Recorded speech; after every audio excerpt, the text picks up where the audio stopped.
Polisi membubarkan balapan liar yang dilakukan sejumlah pengendara mobil pribadi di dekat Gelora Bung Karno, GBK, Jalan Gerbang Pemuda, Tanah Abang, Jakarta Pusat, Jumat, tanggal 16 Juli tahun 2021. Kepada tribunjakarta.com, seorang saksi mata yang enggan menyebut nama mengatakan balapan liar ini hampir dilakukan tiap dini hari. Di atas pukul 1 waktu Indonesia Barat saat jalanan sudah sepi, biasanya mereka balapan di sana, kata dia, saat dikonfirmasi, Jumat, tanggal 16 Juli tahun 2021. Mobilnya ada merek apa saja, mewah lah. Biasanya pemuda yang balapan, lanjut dia.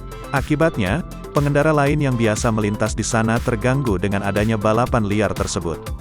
Diketahui, rekaman video balapan liar mobil mewah ini diunggah akun Instagram @merekamjakarta. Dalam video yang diunggah pada Jumat, tanggal 16 Juli tahun 2021, tersebut, polisi membubarkan mereka.